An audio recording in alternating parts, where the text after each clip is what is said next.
बिस्मिल्लाहिर्रहमानिर्रहीम। अस्सलाम वालेकुम। अच्छा बच्चों, आज हम लोग चैप्टर नंबर 8 जो हमारा फर्स्ट ईयर का चैप्टर नंबर 8 है ना और यूएचएस का मतलब जो हमारा वेव्स वाला चैप्टर है, ठीक है। तो उसमें एक बड़ा ही जबरदस्त टॉपिक है, उसका नाम है stationary waves. Stationary waves are also called standing waves. बच्चों पहले तो सबसे आपको पता होना चाहिए कि स्टेशनरी वेव्स का दूसरा नाम क्या है, standing waves. So stationary waves are also called standing waves. एक चीज, अब इनको स्टैंडिंग वेव्स क्यों बोलते हैं या इन वेव्स को स्टेशनरी वेव्स क्यों बोलते हैं, ये हमारी बात की बात है। पहले सबसे आप तो देखें, मैंने इसकी जो डेफिनेशन लिखी है वो क्या लिखी है। मैंने इसकी डेफिनेशन लिखी है कि दो वेव्स, ये मैंने आपको प्रिंसिपल ऑफ सुपरपोजिशन में भी बताई थी।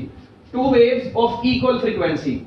बच्चों अगर दो वेव्स हो इक्वल फ्रीक्वेंसी की हो और सेम डायरेक्शन में ट्रेवल कर, ऑपोजिट डायरेक्शन में ट्रेवल कर रही हो, to waves of equal frequency and travelling in opposite direction, ठीक है बच्चों। और अगर ऑपोजिट डायरेक्शन में ट्रेवल कर रही हो तो वो सुपरपोज होकर क्या प्रोड्यूस करवाती है, stationary waves. Two waves of equal frequency travelling in opposite direction superpose to produce stationary waves. तो बच्चों वो सुपरपोज होकर क्या प्रोड्यूस करवाती है, स्टेशनरी वेव्स प्रोड्यूस करवाती है।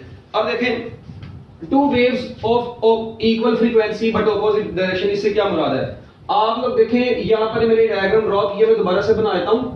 एक ये देखें जरा, सपोज करते हैं ये ग्रीन वाली वेव है, वो इधर से आ रही है ऐसे, ठीक है, ये इस डायरेक्शन में ट्रेवल कर रही है ऐसे। और एक बच्चों मेरे पास ये एक रेड वाली वेव है, वो इस डायरेक्शन में मतलब यहां से आ रही है ऐसे, इसको मैं ड्रॉ कर रहा हूं ऐसे, मगर ये आ बच्चों कैसे रही है, ऐसे रही है।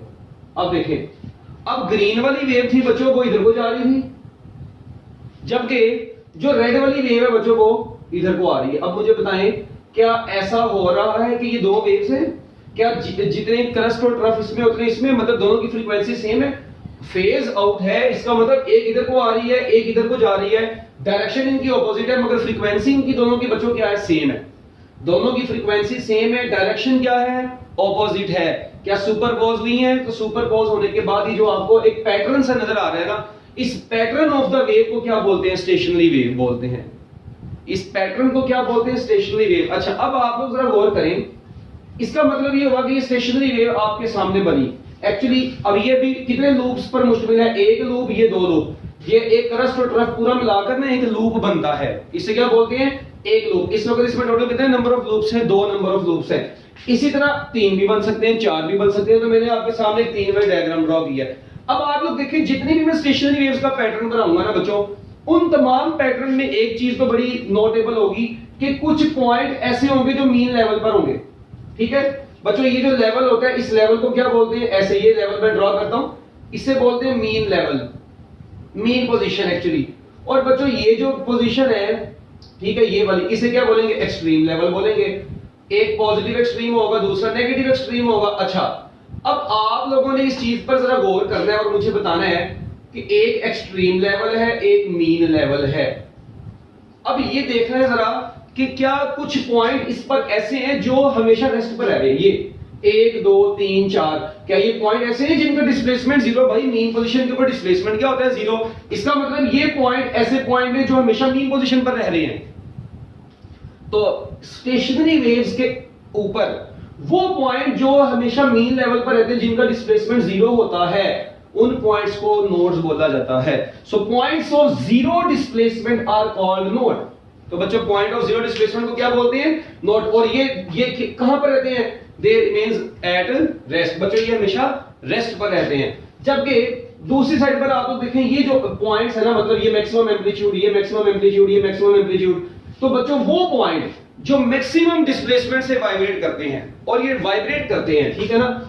ये वाइब्रेट कैसे करते हैं, आप लोगों ने अपनी टेक्स्ट बुक के अंदर ना 5 केस उसने बनाए हैं, अगर आप लोगों ने कभी गौर किया हो, उनमें आप लोग देखते हैं वो पॉइंट कभी ऊपर कभी नीचे, कभी ऊपर कभी नीचे से वेव के साथ साथ ट्रेवल करते हैं। खैर हमारा उनको तो पूरी 5 डायग्राम्स को डिस्कस करने का मकसद नहीं है। हमारा यहाँ पर क्या है कि ये जो मैक्सिमम एम्पलीट्यूड वाले पॉइंट्स होते हैं, जो मैक्सिमम डिस्प्लेसमेंट वाले पॉइंट्स होते हैं, उनको क्या बोलते हैं, एंटी नोड्स। और जो जीरो डिस्प्लेसमेंट वाले होते हैं बच्चों, उनको क्या बोलते हैं, नोड्स बोलते हैं। और ये हमेशा स्टेशनरी वेव्स पर क्या करते हैं, ऑसिलेट करते हैं। अच्छा अब ये तो बात हो गई, मगर ना इधर से एक क्वेश्चन और आता है।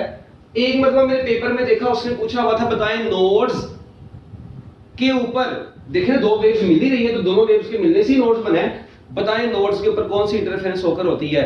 Interference occurs at nodes. अब ऑप्शन लिखी होती है ए के नाम है अपना, क्या बोलते हैं यार उसको, कंस्ट्रक्टिव इंटरफेरेंस, डिस्ट्रक्टिव इंटरफेरेंस। बताएं। तो बच्चों याद रखना नोड्स पर डिस्प्लेसमेंट 0 है, तो these are the points of destructive interference.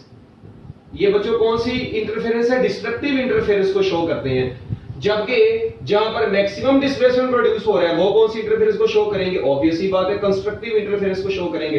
तो बच्चों ये वाले पॉइंट्स कंस्ट्रक्टिव इंटरफेरेंस को शो करते हैं और ये वाले पॉइंट्स डिस्ट्रक्टिव इंटरफेरेंस को। तो मेरा ख्याल है आप लोगों को ये छोटी छोटी बातें समझ आ गई होगी।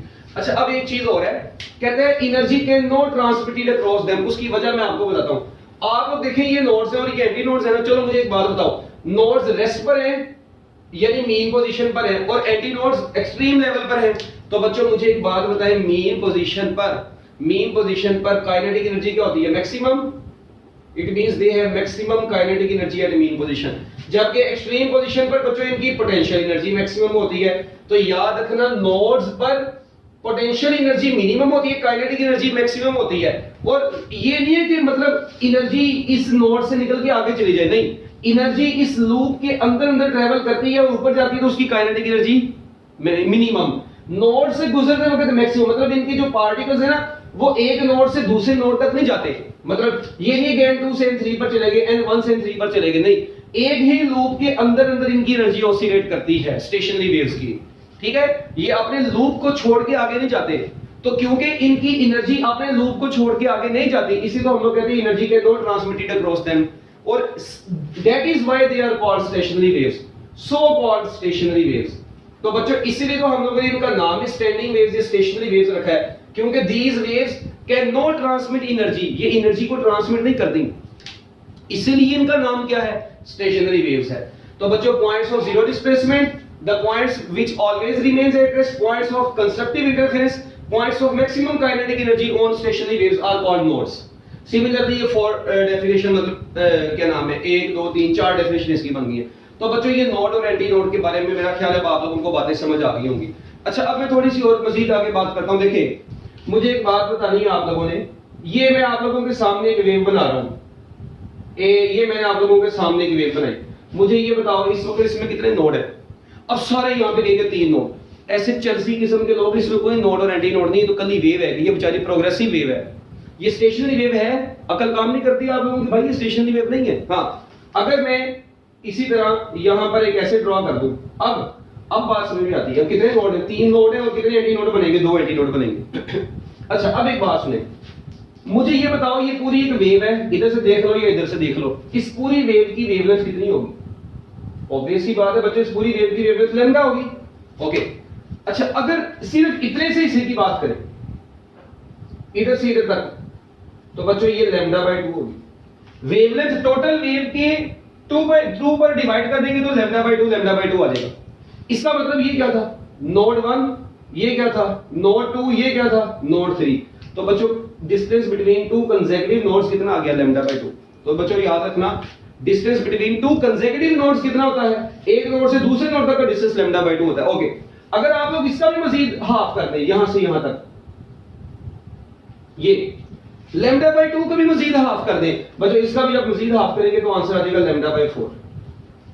और ये पॉइंट्स क्या थे? ये किसको शो करते हैं? एंटी नोड्स को। ये किसको शो करता है? एंटी नोड को। तो बच्चों मुझे एक बात बताना जरा, यहां से इस डायग्राम से 2 चीजें सामने आ गई हैं कि नोड एक distance between 2 consecutive nodes is, हां जी, distance between 2 consecutive nodes is कितना है? λ/2। Okay distance between node and its anti node यानी कंसेक्यूटिव एंटी नोड कितना आया? λ/4।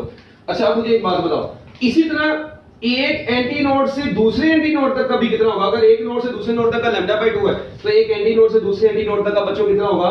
λ/2 ही होगा। और एक एंटी नोड से नोड तक का भी कितना होगा? वो भी λ/4 होगा। तो ये आपके पास 4 MCQ मजीद आ गए।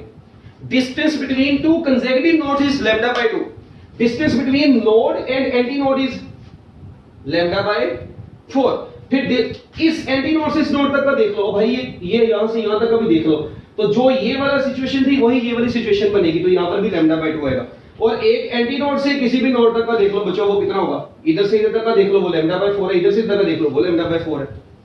ओके आ गया। तो ये आप लोगों के पास कुछ छोटी छोटी चीजें हैं जो कि आप लोगों को पता होनी चाहिए। अच्छा अब देखो, अगर मैं आप लोगों को कहता हूं, अब एमसीक्यू देता हूं, मैं कहता हूं डिस्टेंस बिटवीन, कैलकुलेट करो जरा मुझे बताओ, node 1 to node 2 to node 3, ये लो। अब देखो आप लोगों को पता है एक नोड से दूसरे नोड तक का डिस्टेंस बच्चों λ/2, ये वाला डिस्टेंस λ/2। तो जब ये दोनों ऐड हो जाएंगे तो आपको पता है ये आंसर आ जाएगा 2 λ/2 व्हिच इज इक्वल टू λ। तो अब एक नोड से नोड तक और उसके बाद उससे अगले नोड तक का डिस्टेंस कितना होगा, λ होगा।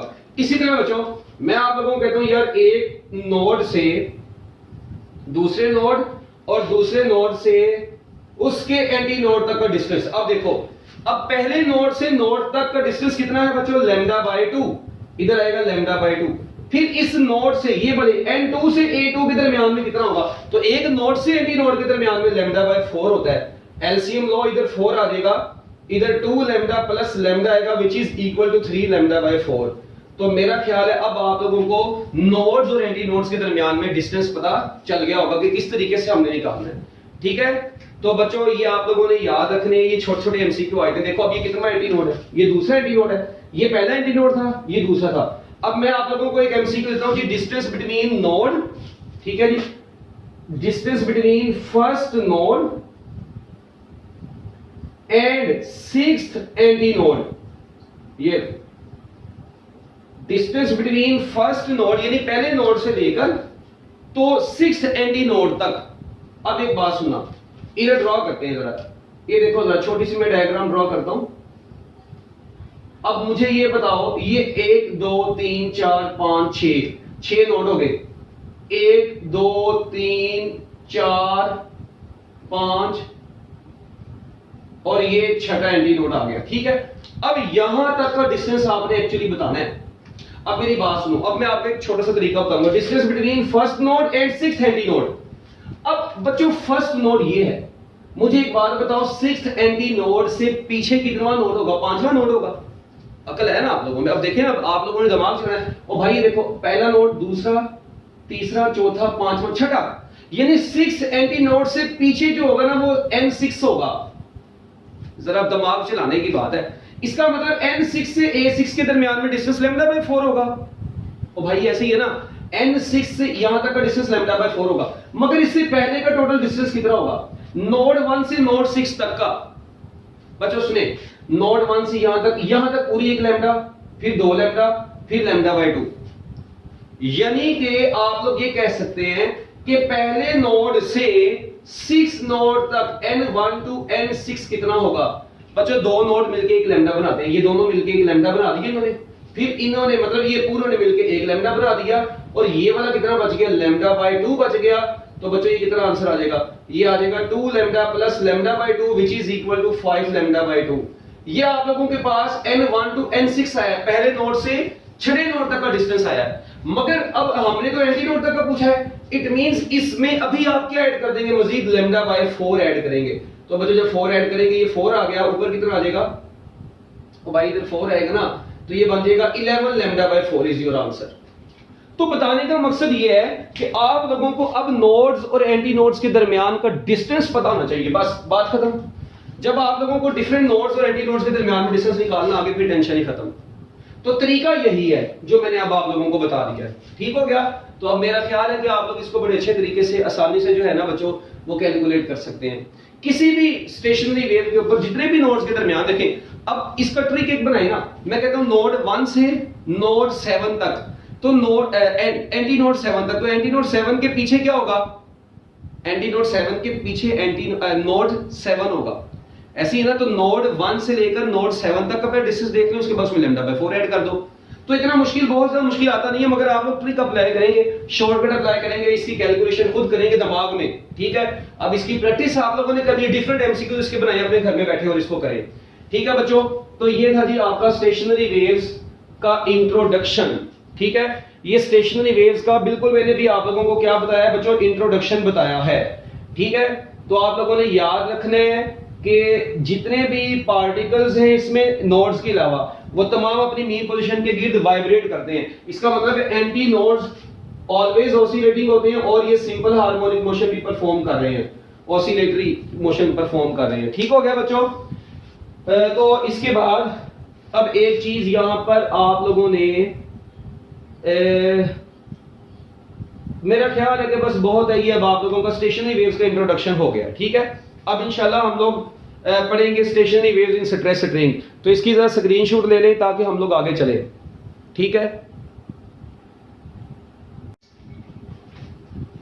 लो भी बच्चों, अब जो नेक्स्ट है स्टेशनरी वेव्स इन स्ट्रेच्ड स्ट्रिंग के एक स्ट्रेच्ड स्ट्रिंग में स्टेशनरी वेव्स को किस तरीके से फाइंड आउट करेंगे हम। तो बच्चों जरा एक बात सुने, पहले सबसे यहां पर ये जी कि string is fixed at both ends. ये मतलब हम यहां पर जो केस स्टडी करने जा रहे हैं उसमें क्या होगा कि जो स्ट्रिंग होगी वो दोनों एंड से फिक्स होगी। ये नहीं देखें, ये अगर आपके पास दो फिक्स्ड एंड्स हैं और आपने यहां पर एक रस्सी को ऐसे इनके दरमियान में लटका दिया, ऐसे दोनों के दरमियान में यहां पर स्ट्रिंग को हैंग कर दी। पहले कॉन्सेप्ट सुन लें, जब आप लोग इन दोनों सपोर्ट्स के दरमियान में इस स्ट्रिंग को बच्चों ऐसे लटका देंगे, मतलब इसको बांध देंगे आप लोग। ठीक है, तो मुझे बताएं कि अब एक बच्चा आया, वो कहता है सर इसकी जो टोटल लेंथ है वो L है।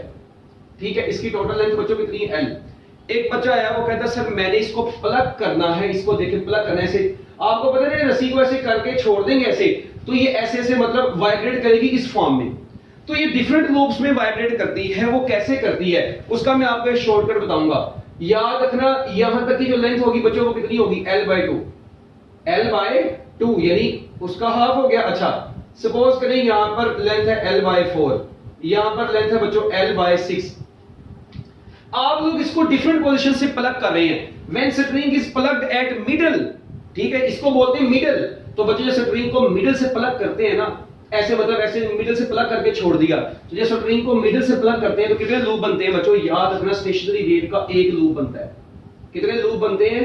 एक लूप बनता है। इसके बाद अगर स्ट्रिंग को प्लग करेंगे ना बच्चों क्वार्टर पोजीशन से, 1 L/4 से मुराद है क्वार्टर लेंथ। ठीक है, यानी इसकी लेंथ अगर 100 है तो चौथे हिस्से से यानी 25 से आप लोग उसको प्लग करेंगे तो बच्चों याद रखिएगा कितने लूप बनेंगे? 2 लूप बनेंगे। ठीक है, अगर आप लोग उसको 1/6 से प्लग करते हैं, ठीक है, यानी टोटल लेंथ के छठे हिस्से से प्लग करते हैं, तो बच्चों याद रखिएगा कितने लूप बनेंगे? 3 लूप बनेंगे। तो बताने का मकसद ये है कि जिस लेंथ से, देखिए आप लोग जिस लेंथ से उसको प्लग करेंगे ना, लेंथ के जिस हिस्से से प्लग करेंगे, ठीक है, उसको 2 पे डिवाइड कर दो। ये देखो जरा, इधर 6 है ना, अकेला नीचे 6 को 2 पर डिवाइड करो, कितना बचेगा? 3 लूप बनेंगे। 4 को 2 पे डिवाइड करो, कितने लूप बनेंगे? 4 को 2 पर डिवाइड किया 2 है, 2 लूप बन गए। 2 को 2 पर डिवाइड कर दो, 1 लूप बन गया। अच्छा, अगर मैं कहता हूं यार मैंने स्ट्रिंग को प्लग किया है L/8 से, कितने लूप बनेंगे? तो भाई 8 का हाफ कितना होता है? 4, तो कितने लूप बन जाएंगे? 4 लूप बन जाएंगे। वैसे ही मैं आप लोगों के केमिस्ट्री करता हूं, string is plugged at L/16, how many loops will occur? तो बच्चों याद रखिएगा 8 लूप्स बनेंगे। या ऐसे याद रखिए जितने लूप्स होंगे ना उसका डबल यहां पे होगा, या जितना सिर्फ और सिर्फ जितना L के नीचे वाली वैल्यू उसको 2 पे डिवाइड कर दें, आपके पास उतने नंबर ऑफ लूप्स आ जाएंगे। बात खत्म यार। तो इसमें कोई परेशानी वाली बात नहीं है। अब मेरे ख्याल आपको समझ लगी होगी स्ट्रिंग में कितने लूप्स कब बनेंगे। तो यहां पर आप लोग देखिए अभी एक लूप नजर आ रहा है, तो इस पहले लूप को बोलते हैं फर्स्ट मोड ऑफ वाइब्रेशन। और ये कब हुआ है? When string is plugged at middle.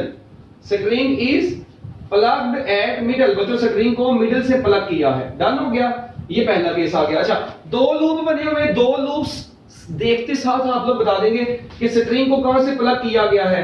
String is plugged at quarter length, ठीक है जी, क्वार्टर से प्लग किया है। और 3 लूप्स बने, तो यहां से साफ पता चल जाएगा जी string is plugged at 1/6। String is plugged at 1/6 position. लो बच्चों, सबसे पहले तो ये आ गया। तो पहले देखिए, अब फर्स्ट मोड ऑफ वाइब्रेशन किसको बोलते हैं? ये वेव बनी है आप लोगों के सामने, स्टेशनरी वेव। अच्छा, ये एक ही रस्सी है इसी लेंथ की, इसी लेंथ की रस्सी है, इसको डिफरेंट पोजीशन पर प्लग करने से डिफरेंट पैटर्न बने हैं।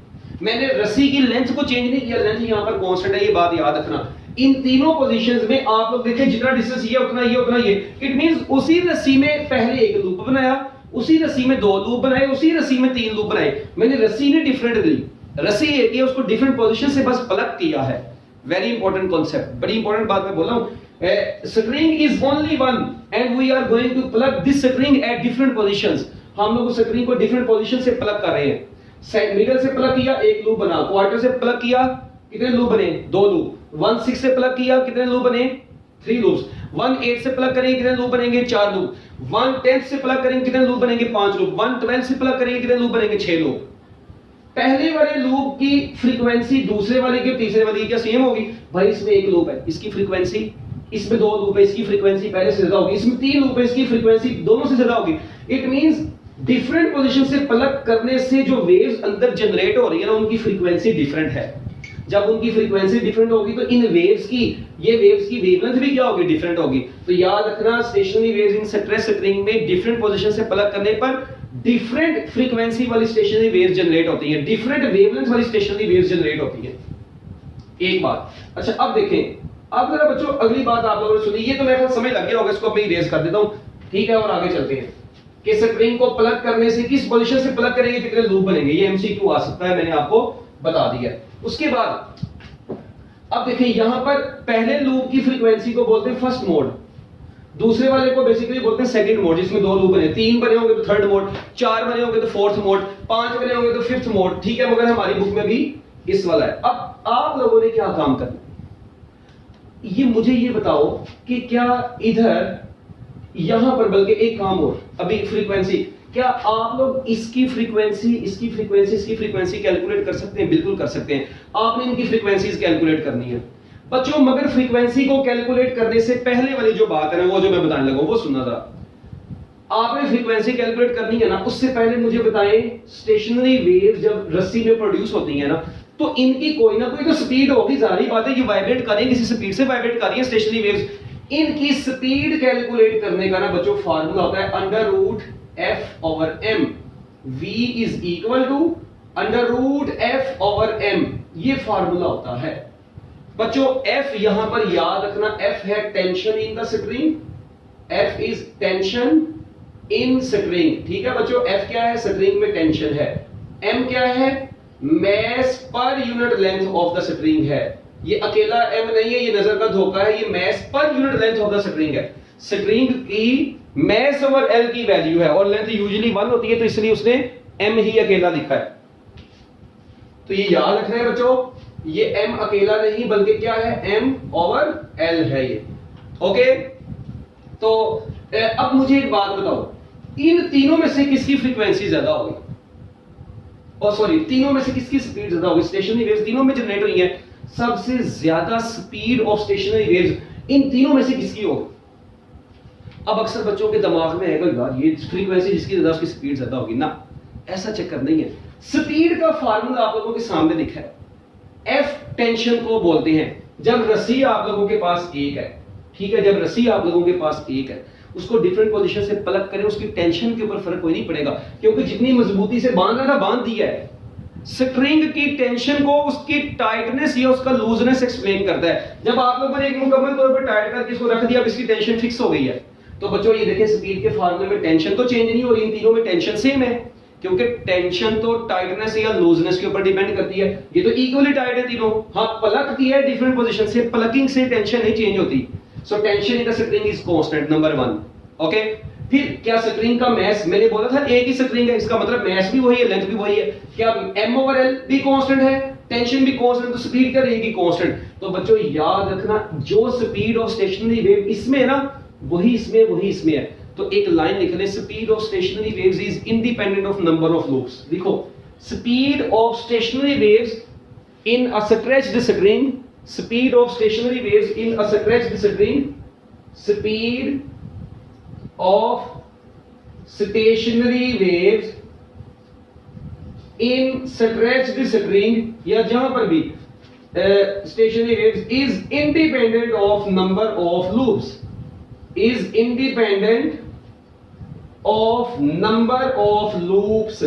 बच्चों ये नंबर ऑफ लूप्स के ऊपर डिपेंड नहीं करती, ये इसका हिस्सा नहीं है, ये मैंने वैसे ही अलग से लाइन लिखवाई है कि स्टेशनरी वेव्स की स्पीड नंबर ऑफ लूप्स के ऊपर डिपेंड नहीं करती।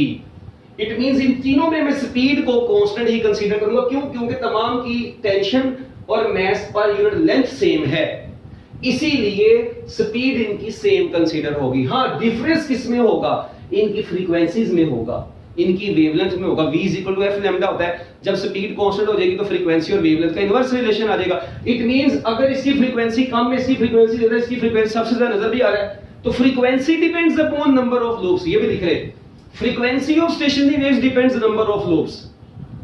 Frequency and wavelength depends upon number of loops. Speed of the stationary waves is independent of number of loops.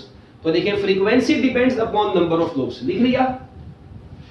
लो जी बच्चों, frequency तो depend करती है number of loops पर। It means इन तीनों में number of loops different हैं, तो जाहिर बात है frequency भी different होंगी। लो अब ये सुना, इसकी frequency कैसे calculate करेंगे? फार्मूला होगा f1 is equal to v over lambda 1। ऐसे ही है ना, v over lambda 1। ओके, इसकी फ्रीक्वेंसी क्या होगी? f2 is equal to v over lambda 2। इसकी थर्ड फ्रीक्वेंसी होगी f3 is equal to v over lambda 3। एक बात तो ये डन होगी। मैंने फ्रीक्वेंसी का फार्मूला लिख दिया तीनों केसेस का, v over lambda 1, v over lambda 2, v over lambda 3। ठीक है, ये आ गया। अब यहां पर सोचनेबल बात ये है कि इधर देखिए, आप लोग गौर कर रहे हैं, मैंने स्पीड के साथ 1 या 2 नहीं लगाया। क्यों नहीं लगाया? वो इसलिए नहीं लगाया क्योंकि मैं यहां पर ये बता चुका हूं, ऑलरेडी बता चुका हूं। अब लैम्डा 1, लैम्डा 2, लैम्डा 3 इसका क्या हिसाब होगा? अब एक बात सुनो, लैम्डा 1 यहां पर कितना आएगा बच्चों? इस स्ट्रिंग की टोटल लेंथ कितनी है? इस स्ट्रिंग की टोटल लेंथ है l। इसमें कितने नोड्स हैं? साफ नजर आ रहे हैं, 2 नोड है, एक एंटी नोड है। ये देखो, 2 नोड्स, एक एंटी नोड।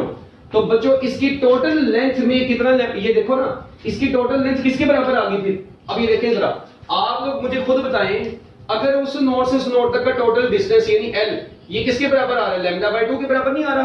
तो यहां से लैम्डा यानी लैम्डा 1 लिख दे पहला लूप। तो बच्चों लैम्डा 1 किसके बराबर आया? 2l के बराबर आया। इट मींस इस लैम्डा 1 की जगह पर क्या आ जाएगा? इस डायग्राम से आएगा 2l। अच्छा, अब इसका मतलब ये फाइनल फार्मूला आ गया v over 2l। और v का फार्मूला भी आप लोगों ने पढ़ा है, 1 over 2l इधर ही रहने दे। v का फार्मूला भी आप लोगों ने पढ़ा है कि ये f over m है। क्या फार्मूला पढ़ा है बच्चों? v का फार्मूला पढ़ा है कि f over m है ये। तो लो जी, आप लोगों के पास f over m आ गया। मैं इसे लिख सकता हूं ना? तो लो जी, आप लोगों के पास इस फ्रीक्वेंसी को बोलते हैं फंडामेंटल फ्रीक्वेंसी या फंडामेंटल हार्मोनिक। ठीक हो गया बच्चों, इसको बोलते हैं फंडामेंटल हार्मोनिक, फंडामेंटल फ्रीक्वेंसी या फंडामेंटल हार्मोनिक। ठीक है, या इसको फर्स्ट हार्मोनिक भी बोला जाता है। क्या बोला जाता है इसको बच्चों? इसके आगे लिख रहे फंडामेंटल फ्रीक्वेंसी, या इसे क्या बोल देंगे? First harmonic. ठीक है, स्टेशनरी वेव्स का। अच्छा बच्चों, अब इधर देखो, इधर लैम्डा 2 कैसे निकलेगा? कोई मुश्किल चीज नहीं है। आप लोगों ने क्या काम करना है? इधर से इधर तक की टोटल लेंथ में देखो जरा, इधर से इधर तक की टोटल लेंथ किसके बराबर आएगी? इधर से इधर का डिस्टेंस कितना हो गया? Lambda by 2। ये भी डिस्टेंस कितना हो गया? Lambda by 2। दोनों ऐड होंगे तो लैम्डा आ जाएगा। इट मींस इस केस की जो वेवलेंथ आई है ना लैम्डा, वो बेसिकली किसके बराबर आ गई? l के बराबर ही आ गई है। मैं क्या काम करता हूं यार, मैं इसको ना 2 से मल्टीप्लाई और डिवाइड करवा दूं ऊपर वाले से कंपेयर करने के लिए। ऊपर वाले से कंपेयर करने के लिए, क्योंकि ऊपर वाले में v over 2l थी, तो मैं क्या काम करता हूं 2 से मल्टीप्लाई और 2 से डिवाइड करवाया, तो ये v over 2l मिलके 2f1 बन गया। This is known as second harmonic. इसे क्या बोलेंगे बच्चों? सेकंड हार्मोनिक बोलेंगे। ठीक हो गया। अच्छा, इसी तरह अब इसकी निकालनी है लैम्डा 3। अब मुझे बताओ, ये लैम्डा 2 लगा सकते हैं आप लोग इनके साथ ना? ठीक है। अब मुझे ये बताओ, यहां पर यहां से यहां तक का distance lambda by 2, lambda by 2, lambda by 2। तो बच्चों इसकी टोटल लेंथ किसके बराबर आ रही है? 3 लैम्डा बाय 2 के। तो लैम्डा किसके बराबर आ जाएगा? 2l over 3 के। थोड़ा सा गौर करो ओ भाई, अगर l 3 लैम्डा over 2 है तो लैम्डा किसके बराबर आ जाएगा? 2l over 3। 3 ऊपर ले जाओ, 3 into v over 2l। v over 2l कितना आ गया? f1। तो 3f1 is your answer, and this is known as third harmonic. बच्चों इसे बोलते हैं थर्ड हार्मोनिक। इसी तरह अगर हम लोग आगे चलाते जाए तो बच्चों एंड सो ऑन, फाइनली आप लोगों के पास fn किसके बराबर आ जाएगा? nf1। और इसको क्या बोलेंगे? nth harmonic. इसे क्या बोल देंगे? nth हार्मोनिक बोल देंगे। बात खत्म। लो जी, ये है आपका stationary waves in stress spring का छोटा सा टॉपिक। मतलब आप लोगों को फ्रीक्वेंसी आनी चाहिए। अगर अब मैं आप लोगों के सामने, ठीक है, देखें मैं आप लोगों के सामने कोई भी स्टेशनरी वेव बच्चों बना रहा हूं, मैं कहता हूं चलो जी मुझे बताओ उसकी फ्रीक्वेंसी कितनी होगी, तो आप लोग, मेरा ख्याल है अगर आपको स्ट्रिंग की लेंथ गिवन है और स्ट्रिंग में प्रोड्यूस होने वाली वेव्स की स्पीड गिवन है, तो आप लोग उसकी फ्रीक्वेंसी फाइंड आउट कर सकते हैं। अभी करते हैं एक एमसीक्यूज का। तो पहले तो अब यहाँ पर ये देखें आप लोग कि फ्रीक्वेंसी नंबर ऑफ लूप्स पर डिपेंड कर रही थी। अच्छा एक चीज और, यहां तक समझ लग गई है ना आप लोगों को? एक बात याद रखना बच्चों, ये जो फर्स्ट हार्मोनिक होता है इसको फंडामेंटल टोन बोलते हैं।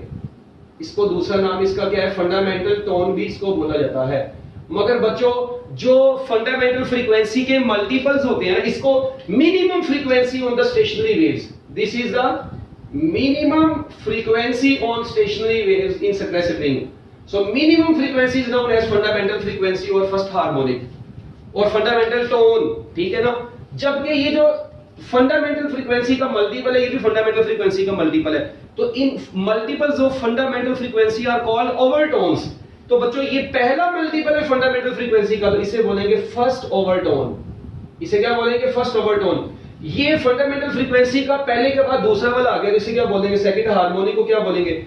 थर्ड हार्मोनिक को क्या बोलेंगे? Second overtone. इट मींस जितना हार्मोनिक होगा उससे एक कम ओवरटोन होगा। ओवरटोन नाम से देखिए, फंडामेंटल टोन और उसके मल्टीपल, फर्स्ट ओवर, ओवर का मतलब उससे ज्यादा, तो ओवरटोन, हाँ पहला वाला तो फर्स्ट ओवरटोन, दूसरा वाला तो सेकंड ओवरटोन। अगर देखिए, अगर मैं कहता हूं 10th हार्मोनिक है तो 9th ओवरटोन बनेगा। तो जितना हार्मोनिक होगा उतना ओवरटोन होगा, ये भी याद रखना। ओवरटोन अक्सर लोगों को पता नहीं चलता। तो minimum frequency on stationary waves in suppressed string is called fundamental frequency और फर्स्ट हार्मोनिक, जबकि multiples of fundamental frequency are called overtones. ये डेफिनेशन इसकी बनती है छोटी सी, multiples of fundamental frequency, multiples of fundamental frequency are called overtones. तो बच्चों मल्टीपल्स ऑफ फंडामेंटल फ्रीक्वेंसी को क्या बोलते हैं? ओवरटोन्स बोलते हैं। अब देखिए मैं आप लोगों को कहता हूं जी मुझे बताओ स्टेशनरी वेव सप्रेस्ड स्ट्रिंग में प्रोड्यूस हुई है, बताओ क्या नाम है? Fourth overtone to third overtone ratio क्या होगी बच्चों? तो अब देखिए फोर्थ ओवरटोन कितना है? फोर्थ ओवरटोन एक्चुअली क्या कर रहेगा? देखिए सेकंड ओवरटोन और थर्ड हार्मोनिक है, 3f1 है। फोर्थ ओवरटोन होगा तो बच्चों कितना हार्मोनिक होगा? फिफ्थ हार्मोनिक होगा, और फिफ्थ हार्मोनिक के साथ यहां पर 5 आएगा, तो ये आ जाएगा 5f1। थर्ड ओवरटोन क्या बनेगा? हाँ जी, थर्ड ओवरटोन अगर होगा तो फोर्थ हार्मोनिक होगा, तो इधर आ जाएगा 4f1। अभी बताया मैंने, तो आंसर आ गया 5/4। तो बच्चों मेरा ख्याल है आप लोगों को ये समझ लगी होगी, छोटे सा मतलब एमसीक्यू। अगर तो हार्मोनिक रेशियो पूछी फिर तो मसला कोई नहीं, सेकंड हार्मोनिक थर्ड हार्मोनिक 2/3 आ जाएगा, third harmonic to second harmonic 3/2 आ जाएगा। ओके, हार्मोनिक्स की रेशियो पूछ लेगा इसमें स्टेशनरी वेव सप्रेस्ड स्ट्रिंग में तो मसला नहीं है। ओवरटोन्स की रेशियो पूछेगा तो आपको पता है ओवरटोन हमेशा हार्मोनिक से एक कम होगा। इसका मतलब फोर्थ ओवरटोन है तो एक्चुअली ये फिफ्थ हार्मोनिक है, और फिफ्थ हार्मोनिक 5f1 होता है। Third overtone it means fourth harmonic है तो वो 4f1 होता है। दोनों कट गए f1 से, क्योंकि f1 तो सेम है, दोनों का तो कट गया, तो आंसर 5/4 आ गया। ओके बच्चों, ये आप लोगों के पास एक और एमसीक्यू आ गया। इसके बाद आखिरी बात, इधर कितने नोड्स हैं? गौर करें, इधर 2 नोड है, कितने एंटी नोड है? एक एंटी नोड। ओके, इधर कितने नोड है? 1 2 3 नोड है। इधर कितने एंटी नोड है? 2 एंटी नोड है। अच्छा, इधर कितने एंटी नोड है? अगर कितने 4 नोड है, और कितने एंटी नोड है? 3। It means in stationary waves in suppressed string में number of node anti node से ज्यादा होंगे हमेशा। वो 2 node 3 node 4 node, 1 anti node 2 anti node 3 anti node, कौन ज्यादा है? It means number of node is greater than number of anti node. कितने टाइम्स? 1 टाइम्स। तो बच्चों याद रखिएगा, stationary wave in suppressed string में number of node anti node से ज्यादा होते हैं। इट मींस, अब देखो मैं आप लोगों को कहता हूं यार कि number of node is equal to anti node plus 1, ये लो, यानी इधर लिख लो number of node is equal to anti node plus 1। ये एक रिलेशन बन गया आपके सामने कि भाई जितने एंटी नोड होंगे उससे एक ज्यादा नोड होगा। अगर एंटी नोड 3 है तो नोड कितने बनेंगे? 4। अगर एंटी नोड 100 हो तो नोड कितने बनेंगे? 101। अगर एंटी नोड 99 हो, देखिए मैं आप लोगों को एमसीक्यू कहता हूं stationery wave in suppressed string में एंटी नोड 98 हैं, बताओ नोड कितने होंगे? तो ऑब्वियसली बात है इससे एक ज्यादा नोड होगा, 99 नोड्स होंगे। So this is the whole concept of stationary waves in suppressed string. हाँ, अब यहां पर ना बच्चों उसने एक काम और किया हुआ है, कई जगहों पर ऐसा हो जाता है। देखिए ये m है ना, इसको मैं लिख सकता हूं मास पर यूनिट लेंथ, भाई लिख सकता हूं ना। तो मुझे ये बताओ, जब इसको मैं मास पर यूनिट लेंथ लिखूंगा तो वो लेंथ ऊपर चली जाएगी, f * l/m बन जाएगा। ओके, m जो होता है वो किसके बराबर होता है, मैथ होता है डेंसिटी इनटू वॉल्यूम, वॉल्यूम होता है एरिया इनटू लेंथ। चलो छोड़ो, मैं लिखवा देता हूं पहले इसको, जरा स्क्रीनशॉट ले इसकी, जल्दी जल्दी इसकी जरा स्क्रीनशॉट ले लो ताकि मैं आप लोगों को नेक्स्ट बता सकूं। हरी अप, जल्दी जल्दी मिनट लगाओ, जल्दी स्क्रीनशॉट ले लें इसकी, जल्दी हरी अप। फिर एक छोटी सी बात बताऊंगा इसके बारे में यहां से कुछ इरेज करके। हाँ जी बच्चों, लो जी अब मैं आप लोगों को बताने लगा हूं, ये देखें जरा, एक बड़ी ही काम की बात, ठीक है जी। मुझे ये बताओ, यहां पर ही आप लोगों ने एक चीज का जवाब देना है। ये देखें पहले सबसे तो वो v का फार्मूला था ना आप लोगों के पास, क्या फार्मूला आया था बच्चों, आपके पास v का फार्मूला आया under root f over m। क्या मैं इसको f into l over m लिख सकता हूं, मैंने पहले कहा था m मैस ओवर लेंथ है, तो मैं लेंथ को ऊपर ले आया हूं। एक्चुअली ये ऐसे भी लिखा जा सकता है। अब देखें ये f इंटू l यहीं पर रहा, मैस किसके बराबर होता है, डेंसिटी इंटू वॉल्यूम, ठीक है। ऊपर है f इंटू l, मैं ब्रैकेट्स में लिखता हूं। अच्छा अब ये तो ऊपर तो है f इंटू l, अब ये रो, और वॉल्यूम कितना होता है, area into length.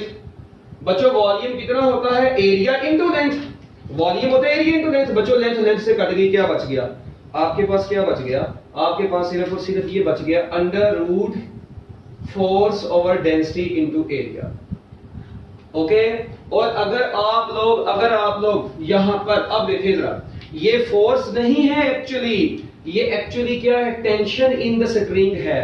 So if you are given the tension in spring, density of the spring and area of the area of cross section of the spring, you can calculate the speed of the stationary waves. Okay, एक ये formula आप लोगों के सामने, ये बहुत कम use होगा but use तो हो सकता है। ठीक है, तो आप लोग इसको पैक कर ले, शार्पर डबल कर ले। अब एक चीज जरा आप लोगों ने और गौर से सुन रही है, एक बात मुझे ये बताओ यार, ये Fn कितना आया है आप लोगों के पास, NF1 आया ना। अच्छा आपको पता है जो Fn होता है इसको मैं V ओवर लैम्डा n लिख सकता हूं। ये n यहां पर, और F1 कितना आया था, V ओवर 2l था, लिखा था ऊपर V ओवर 2l। बच्चों ये V से काट दो, क्या बचेगा आपके पास, बच जाएगा 1 over lambda n is equal to n over 2l। तो बच्चों लैम्डा n कितना आ गया, 2l ओवर n। ये लो, ये आप लोगों के पास wavelength of stationary waves in stress spring calculate करने का फार्मूला आ गया। डायरेक्ट आप लोग निकाल सकते हैं, शॉर्टकट है ये आप लोगों के पास।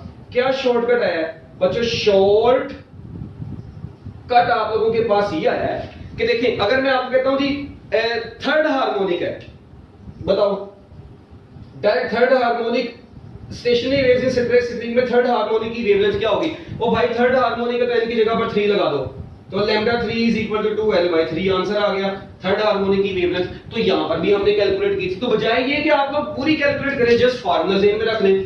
सो lambda n is equal to 2l/n, ठीक है, ये आप लोगों का लग सकता है। हरी अब जल्दी जल्दी करें इसको। अब इसके बाद एक और चीज, ये समझ लगी है ना, तो ये भाई lambda n is equal to l over n। So if you are given the length and number of loops, you can calculate the frequent wavelength of that loop. Okay, अब देखिए बच्चों मेरी बात सुने, अगर मैं आप लोगों के सामने एक स्टेशनरी वेव बनाता हूं ऐसे ये, अब मुझे आप लोगों ने ये बताना है, ये स्टेशनरी वेव्स मैंने आप लोगों के सामने बनाई, सपोज करें एमसीक्यू दे दिया। अब मैं आपको कहता हूं यार ये स्प्रिंग की टोटल लेंथ है 1 मीटर। बच्चों कितनी है, 1 मीटर इसकी टोटल लेंथ है।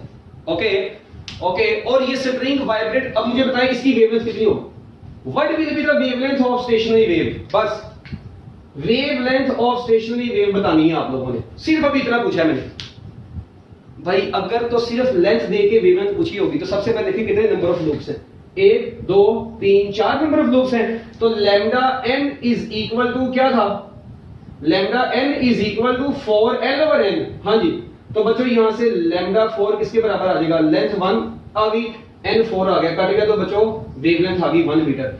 तो इसमें वेवलेंथ कितनी आ गई आपके पास, 1 मीटर आ गई, कोई मुश्किल चीज नहीं है। अच्छा अगर बच्चों आप लोगों के पास कुछ इस तरीके से होती है, ये स्टेशनरी वेव्स प्रोड्यूस करवाई है आपने रस्सी में ऐसे, ये स्टेशनरी वेव्स प्रोड्यूस करवाई है, ठीक है। मैं आपको कहता हूं कि स्प्रिंग की जो टोटल लेंथ है ना वो 1 मीटर है, और इसमें जो वेव्स प्रोड्यूस हुई है ना बच्चों, उनकी स्पीड 10 मीटर पर सेकंड है। बताएं फ्रीक्वेंसी क्या होगी, ये लो। अब मैंने आप लोगों से फ्रीक्वेंसी पूछ ली है इसकी भाई, फ्रीक्वेंसी ऑफ स्टेशनरी वेव्स। हाँ जी, अब बताएं क्या करेंगे इसको। अब सबसे पहले तो मुझे ये बताओ, अब देखो फ्रीक्वेंसी, आप लोग देखिए कितने नंबर ऑफ लूप्स हैं, साफ नजर आ रहा है बच्चों, ये कितने नंबर ऑफ लूप्स हैं, 3 नंबर ऑफ लूप्स हैं। तो बच्चों F3 किसके बराबर आ जाएगा, 3f1 के बराबर आ जाएगा, और f1 कितना होगा, v/2l हो जाएगा, बात खत्म। ओ भाई ऐसी है ना 3f1, और अब 3 into v/2l, अब ये v यहां पर 10 है और ये नीचे 2 आ गया, तो आंसर बच्चों ये 2/10 कितना हो गया 5, तो आंसर आ गया 15 hertz. So frequency will be 15 hertz. कितना टाइम लगा, नो टाइम। तो भाईजान ऐसे छोटे छोटे एमसीक्यूज अब आपको आ सकते हैं। अगर आपको लेंथ गिवन हो, स्पीड गिवन हो, फ्रीक्वेंसी निकाल सकते हैं, अकेली लेंथ गिवन हो, वेवलेंथ निकाल सकते हैं। ठीक हो गया। तो बच्चों ये है आप लोगों के नंबर ऑफ एमसीक्यूज इससे रिलेटेड। ठीक है, तो मैं उम्मीद करता हूं कि आप लोगों को ये सारा समझ आ गया होगा। इसकी स्क्रीनशॉट लें सबसे पहले, ताकि मैं नेक्स्ट टॉपिक की तरफ चलूं। जल्दी जल्दी जरा स्क्रीनशॉट ले लो इसकी भाई। 3 गिनूंगा, 1 2 3। ओके बच्चों, अब नेक्स्ट टॉपिक की तरफ चलते हैं हम। इसको मैं इरेज कर देता हूं। लो जी बच्चों, ये है stationary waves in air column. ठीक है, वैसे डायग्राम बना दिए बस, बाकी हम सारा इसको डिटेल में यहाँ पे पढ़ेंगे। देखें, आपको पता है जो एयर कॉलम है ना, यानी पाइप की बात हो रही है। पाइप है, दो तरह के पाइप्स हम लोग यहाँ पर डिस्कस करेंगे। जब पाइप दोनों एंड से ओपन होता है बच्चों, उसको बोलते हैं ओपन ऑर्गन पाइप। मतलब ऐसे, जब पाइप दोनों एंड से ओपन है उसे क्या बोलते हैं, ओपन ऑर्गन पाइप। जब पाइप एक एंड से क्लोज हो जाएगा उसे बोल देंगे closed organ pipe. So when pipe is open at both ends, तो डिफरेंट मोड्स बनेंगे। मतलब एक वेव आई यहाँ से, फिर एक और आई, ठीक है, ऐसे मतलब डिफरेंट मोड्स ऑफ वाइब्रेशन बन रहे हैं। तो ये मैं 3 मोड बना दिए। इधर से जब क्लोज है तो इधर गया, फिर एक ऐसे भी आएगी, ठीक है। तो मतलब डिफरेंट बन रहे हैं यहाँ पर भी मोड, ठीक है। तो बताने का मकसद ये है कि जब पाइप दोनों एंड से ओपन हो या एक एंड से क्लोज्ड हो, ठीक है, तो उनकी हम लोग किस तरीके से फ्रीक्वेंसीज कैलकुलेट करेंगे। अब आप लोगों ने ये देखना है, जो पहला मोड है, ये दूसरा है, ये तीसरा। ये when pipe is open at both ends, तो सिर्फ अभी आप लोग देख रहे हैं हमने ना, मतलब आधा लूप इधर आधा लूप इधर शो किया है। उसके बाद ये देखिए, ये आधा और आधा मिलके पूरा एक ही बनेगा। एक्चुअली ये आधा और आधा मिलके पूरा एक बन जाएगा, और एक ये 2 लूप बन गए। ये 1 2 और ये आधा आधा मिलके 3 लूप बन गए। इट मींस यहां पर भी बिल्कुल स्टेशनरी वेव्स इन स्ट्रेच स्ट्रिंग वाला कांसेप्ट आ रहा है। तो याद रखना, ओपन ऑर्गन पाइप के सारे रिजल्ट मुकम्मल तौर पे स्टेशनरी वेव्स इन स्ट्रेच स्ट्रिंग से मैच करेंगे। अब देखो यहां पर λ1 कितना आएगा, आप देखिए इधर जल्दी, मैं एक मरतबा बताऊंगा, इसके बाद मैं किसी की लेंथ नहीं बताऊंगा। मुझे ये बताओ, यहां से ये एंटी नोड है, ये एंटी नोड है ना, ये नोड है, ये एंटी नोड है। चलो बच्चों मुझे बताओ, इस एंटी नोड से नोड तक का डिस्टेंस λ/4, यहां से यहां तक का भी λ/4। तो टोटल लेंथ कितनी आ गई, λ/4 प्लस λ/4, आंसर आ जाएगा λ/2। तो यहां से लैम्डा किसके बराबर आ जाएगा, 2l के बराबर आ जाएगा। इट मींस यहां पर λ1 किसके बराबर आएगा, तो ये देखें λ1, ये v/λ1 की जगह पर आ गया 2l। तो बच्चों फंडामेंटल फ्रीक्वेंसी का फार्मूला हो गया v/2l। बात खत्म। चलो जी, अब मुझे इधर का बताना है, v/λ2 की जगह पर क्या आएगा। और भाई देखो, वैसे ही अकल इस्तेमाल कर लो। ये यहां से देखो, यहां से यहां तक λ/4 एक चीज, अच्छा यहां से यहां तक λ/2, ओके, फिर λ/4, λ/4 दो मरतबा ऐड होगा तो λ/2 बचेगा। अच्छा, इसका λ/4 मिलके λ/2 बन गया, इसका λ/2 उसमें ऐड होगा तो λ/2 प्लस λ/2 अकेला लैम्डा आ जाएगा। इट मींस अकेला जो λ2 आएगा इसका वो l के बराबर आएगा। तो अगर इसको ऊपर वाले से कंपेयर करना है तो 2 से मल्टीप्लाई और डिवाइड करवा दो। 2 से मल्टीप्लाई और 2 से क्या कर दो बच्चों, डिवाइड कर दो।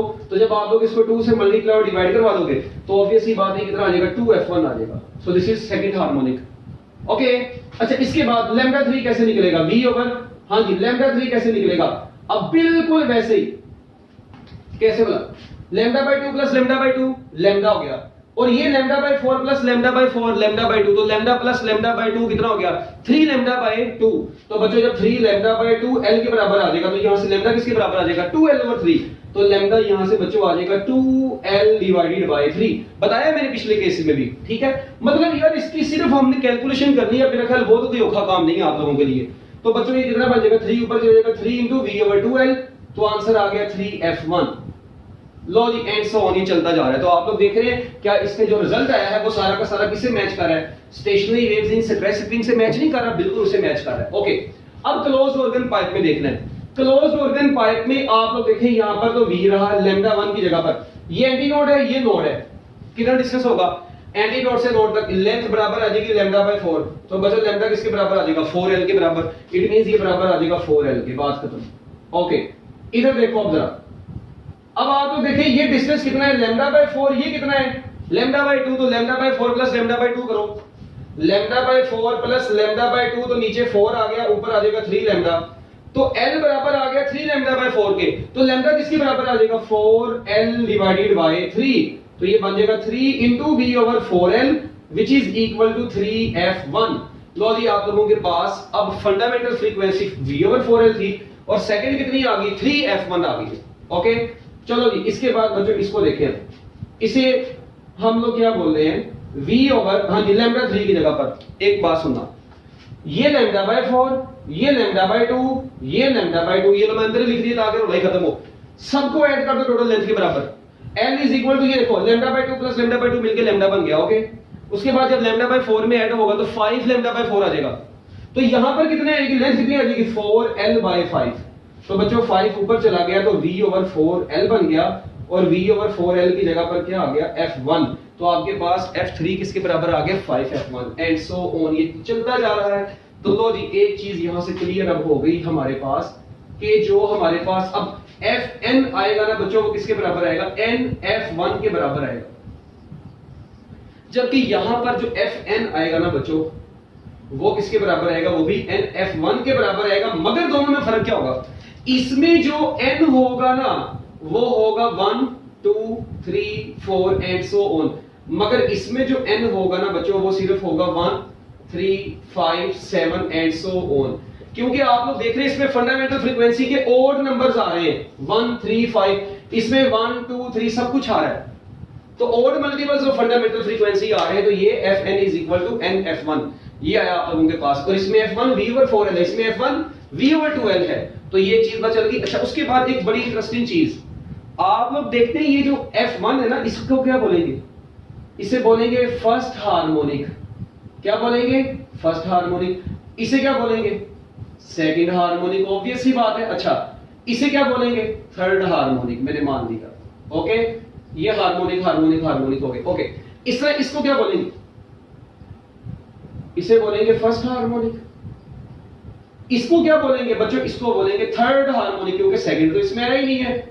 ओके इसे क्या बोलेंगे बच्चों, इसे बोल देंगे फिफ्थ हार्मोनिक, क्योंकि जो अब फंडामेंटल फ्रीक्वेंसी के फिफ्थ 5 आ गया ना, तो बच्चों याद रखना अब ये तो आगे हार्मोनिक्स की बात, इसे बोलेंगे फंडामेंटल टोन, इसे बोलेंगे फर्स्ट ओवरटोन, क्या बोल देंगे फर्स्ट ओवरटोन, इसे क्या बोल देंगे सेकंड ओवरटोन, ठीक हो गया ना, ये मैं उसमें बता के रहा हूं। अच्छा इस तरह इसमें ये है आपका फंडामेंटल ओवरटोन, बच्चों थर्ड हार्मोनिक आपका क्या कहलाएगा फर्स्ट ओवरटोन कहलाएगा, इसमें बता ये आपका क्या कहलाएगा, तो फिफ्थ हार्मोनिक को क्या बोलेंगे सेकंड ओवरटोन बोलेंगे, मतलब ओवरटोन की तरतीब वही रहेगी, हार्मोनिक्स की उसके साथ जो नंबर लगे उसके ऊपर डिपेंड करेगी। ये आप लोगों की खैर ये बुक में तो नहीं आपकी तरह लिखा हुआ, मगर आपको ये पता होना चाहिए, ये थर्ड हार्मोनिक है, ये फिफ्थ हार्मोनिक है, ये फर्स्ट हार्मोनिक है। ओके बच्चों लो जी ये थी आप लोगों की क्लोज्ड ऑर्गन पाइप की बेसिक चीजें। अच्छा एक चीज और, इसमें आप लोग देखें इसमें दो एंटी नोड है एक नोड है, इधर भी एक एंटी नोड दूसरा एंटी नोड तीसरा एंटी नोड और नोड कितने बने दो, इट मींस इसमें क्या हो रहा है बच्चों, इसमें हो ये रहा है कि इसमें एंटी नोड जो है ना वो नोड से बड़े आ रहे हैं और anti node is equal to node plus 1 आ रहा है इस दफा, तो मैं इसको वैसे ही इधर साइड पर करके लिख देता हूं कि मैं कह सकता हूं anti node is equal to node plus 1 in case of when pipe is open at both ends. इसमें क्या है एक नोड है एक एंटी नोड है, यहां पर एक एंटी नोड दो नोड, मतलब जितने नंबर ऑफ नोड्स हैं उतने नंबर ऑफ एंटी नोड हैं, तो इसमें नंबर ऑफ नोड और एंटी नोड सेम है, क्या ख्याल नंबर ऑफ नोड और एंटी नोड इसमें सेम है, इसमें number of anti node number of node से ज्यादा है, और stationary waves in straight spring में number of node number of anti node से ज्यादा थी। तो बच्चों ये छोटी-छोटी बातें हैं जो बंदे को बड़ा बनाती है, ठीक है। इसमें अब देखें याद रखिएगा इसको बोलते हैं रिचर इन हार्मोनिक्स, ये पुअर है, this is poor in harmonics, वजह क्योंकि इसके पास 2 4 इसमें सिर्फ ऑड नंबर्स हैं, जबकि इसमें सब कुछ आ रहा है, क्या ख्याल है इसमें इंटीग्रल मल्टीपल, तो मैं कह सकता हूं it is richer in harmonics.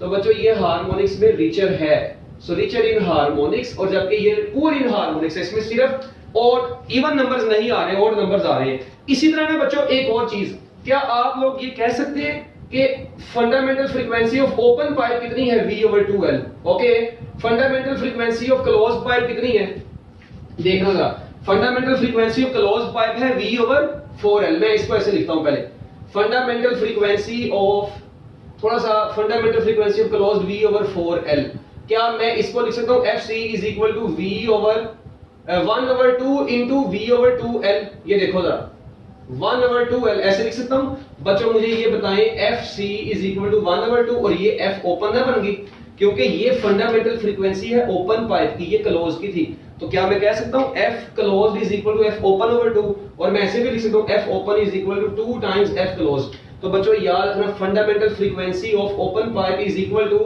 Double of fundamental frequency of closed pipe. तो बच्चों if you are given fundamental frequency of closed pipe, just multiply by 2, you will get the fundamental frequency of open pipe. So we can say that fundamental frequency of open pipe is greater than fundamental frequency of closed pipe by 2. कितने times? 2 times. तो बच्चों ये है छोटी छोटी बातें जो कि आप लोगों को अच्छे तरीके से आनी चाहिए और ये पेपर में आ भी जाती होती हैं। Fundamental frequency of open pipe is, अब देखो मैं ये भी पूछ सकता हूँ ratio of fundamental frequency to open to close, तो आंसर कितना आ जाएगा 2/1। तो open to close fundamental frequency ratio कितनी आती है बच्चों 2/1, 1 ये 2 इधर आ रहा है, एफ सी इधर आ गया। ये बड़ा इंपॉर्टेंट एमसीक्यू है, ये अक्सर औकात आया भी होता है। हार्मोनिक्स पुअर कौन से हैं, रिचर कौन से हैं, ये पता होना चाहिए, इनकी रेशियो आप लोगों को पता नहीं चाहिए। ओवरटोन्स की रेशियो भी अब आप लोगों से पूछी जा सकती है। एक चीज और, अब देखिए अगर इसके ओवरटोन्स की रेशियो पूछी जाए ना वो अलहदा होगी, इसकी अलहदा से है, ठीक है, दोनों की अलहदा है। अगर इसके एक की इसके एक से पूछी जाए तो फिर फंडामेंटल फ्रीक्वेंसी की पहले इसकी पुट करना, बाद में इसकी वाले की पुट करना। देखो यहाँ पर जो बच्चे गलती करते हैं, मैं अब आप लोगों को एक एमसीक्यू करवाता हूँ। मैं कहता हूँ यार second overtone of open pipe, ठीक है जी, टू द सेकंड ओवरटोन, अब देख लो जरा मैं गलती बता रहा हूँ, second overtone of close pipe. अब देखिए अक्सर बच्चे ये काम करते हैं, second overtone of open pipe किधर है, ये है सेकंड ओवरटोन, थर्ड हार्मोनिक, वो कितना है 3f1। अच्छा इधर लिखा मैंने 3f1, ठीक है। अच्छा ये second overtone of close pipe किधर है, क्लोज पाइप का सेकंड ओवरटोन फिफ्थ हार्मोनिक है 5f1। अब बच्चे ये काम करते हैं f1 को f1 से काट देते हो, चर्सी लोगो, और ये फंडामेंटल फ्रीक्वेंसी ओपन की है, ये क्लोज्ड की है, कैसे काटोगे? आपको तो पता है ये ओपन पाइप की फंडामेंटल फ्रीक्वेंसी है, ये क्लोज्ड पाइप की फंडामेंटल फ्रीक्वेंसी है, और मैंने आपको भी क्या तरीका बताया है कि f open is equal to 2 times f close, या f open over f close कितना है 2/1। तो बच्चों यहां पर 2/1, तो आंसर कितना आ जाएगा 6/5 इज योर आंसर। अब ये दो डिफरेंट की मैंने रेशियो पूछ ली थी, अगर मैं एक की ही पूछता, मतलब इसी की पूछता second overtone to first overtone, तो फिर तो 5/3 आ जानी थी इसकी अपनी, क्योंकि इसका f1 इसका f1 सेम है। मगर अगर इसके लिहाज से इसका पूछा गया तो फिर f1 सेम नहीं होंगे, फिर ये ना मतलब कि काट दे, फिर आप लोग इसको इस तरीके से करेंगे f open over f close is equal to 2/1। So these are the number of MCQs, ठीक है जी, according to your text book. तो बच्चों इसकी स्क्रीनशॉट लें, ये आपका stationary waves in air column भी खत्म हो चुका है, जल्दी स्क्रीनशॉट ले लें। बेस्ट ऑफ लक, अल्लाह हाफिज। इसके बाद डॉपलर इफेक्ट पढ़ते हैं हम, कर लें इसको नोट जल्दी जल्दी, स्क्रीनशॉट लें पहले तो, ओके। आई थिंक अब आप लोगों ने स्क्रीनशॉट ले ली होगी, ठीक है।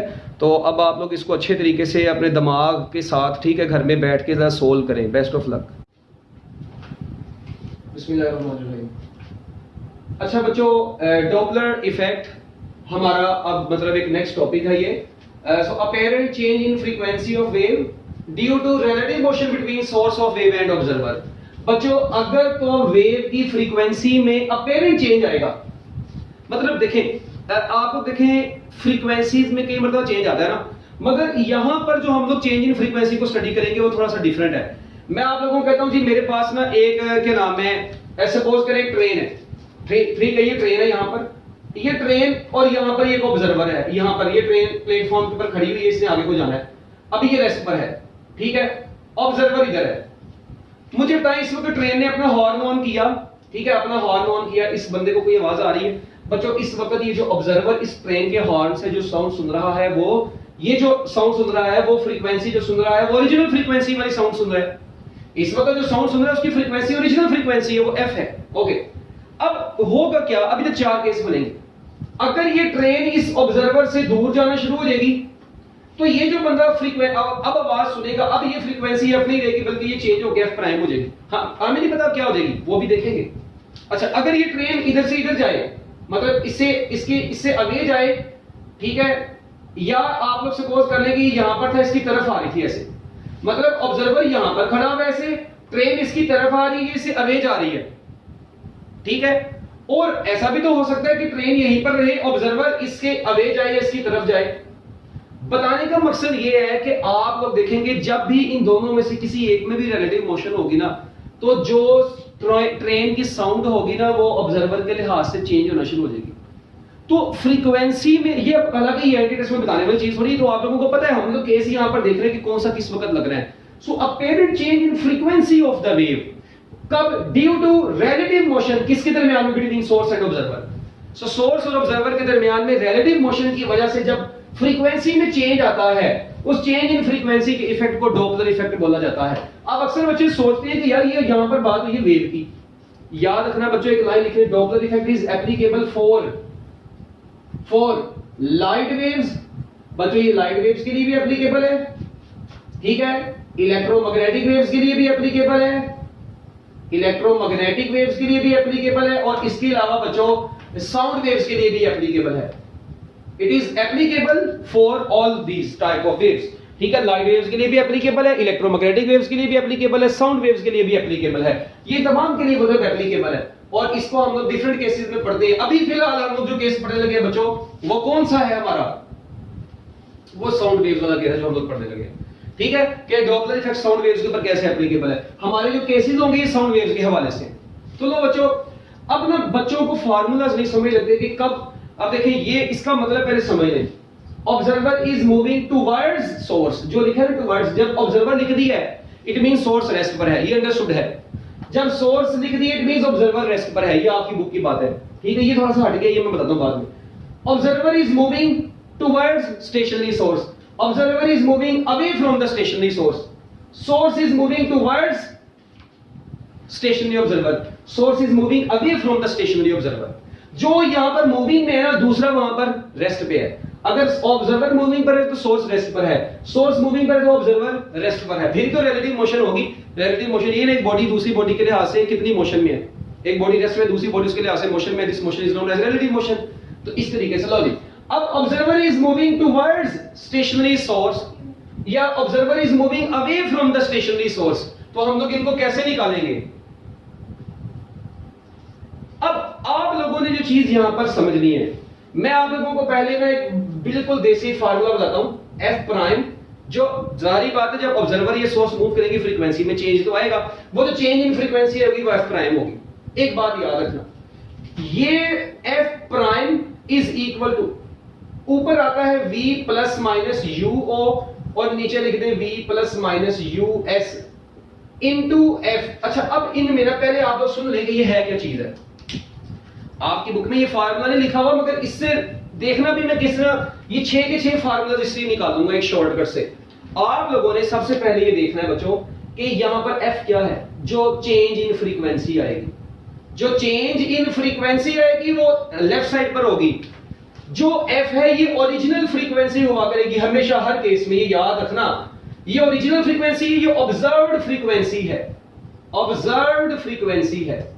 यूएस क्या है, साफ velocity of the source, v क्या है, velocity of sound waves, velocity of sound in air, ये साउंड की वेलोसिटी है। यूओ ऑब्जर्वर की वेलोसिटी है, यूएस सोर्स की वेलोसिटी है। लो जी, पहले तो आप लोगों को ये सारों का मतलब पता होना चाहिए। हर फार्मूले में अब आपको पता होना चाहिए f अकेला, f क्या है, f प्राइम क्या है, v क्या है, uo क्या है, us क्या है, ये सारा कुछ आपको पता होगा तो बात बनेगी। तो इसको जरा देख लें जल्दी जल्दी मिनट लगा के। अब हम लोग इसी से ना डिराइव करेंगे मतलब फार्मूला, इसको मैं अपना साइड पर करके लिख देता हूं ताकि हम लोग इससे आसानी से फिर लिख सके। f prime is equal to v plus minus uo over v plus minus us into f। ये लो, मैंने इस फार्मूले को तो साइड पर लिख दिया क्योंकि इधर मैं इनके केसेस लिखूंगा। अब आप लोगों ने बच्चों क्या काम करना है, इसको देख लीजिए फार्मूला, मतलब स्क्रीनशॉट ले लें अगर नहीं मेरा किया तो। अब आप लोग बच्चों क्या काम करेंगे, सोर्स, पहला केस क्या है, observer is moving towards stationary source, तो क्या होगा,